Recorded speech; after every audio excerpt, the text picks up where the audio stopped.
এখানে অনেক বিড়ি শ্রমিক আছে।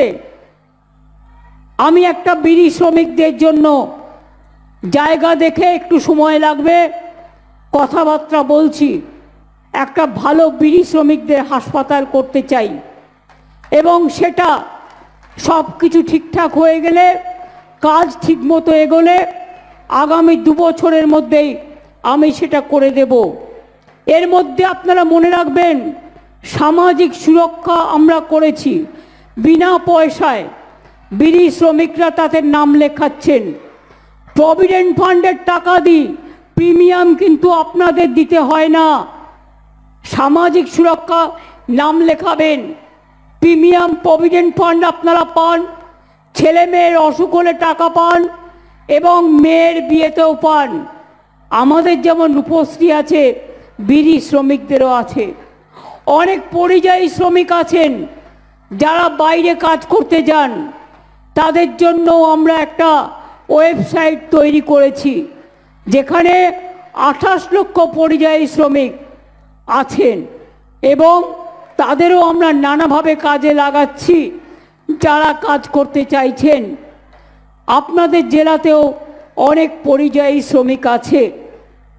100 দিনের কাজ কেন্দ্রীয় সরকার বন্ধ করে দিয়েছে, গ্রামীণ রাস্তার কাজ কেন্দ্রীয় সরকার বন্ধ করে দিয়েছে, আবাস যোজনা কেন্দ্রীয় সরকার বন্ধ করে দিয়েছে।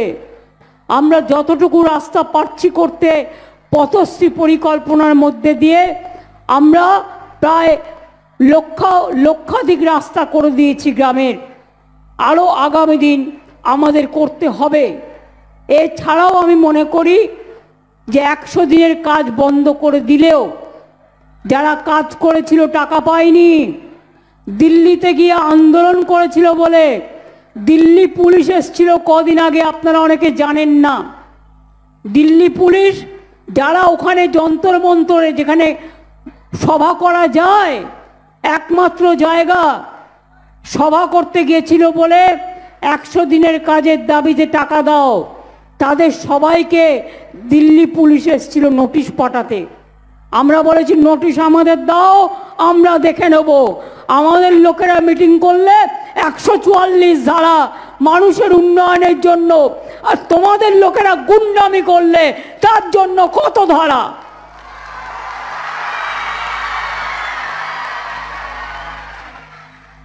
একটা চুনোপুটি মিনিস্টার, রাজ্য মিনিস্টার, সেও পর্যন্ত সময় দিয়ে দেখা করেনি, আমাদের এমএলএ এমপিদের কথা শোনেনি।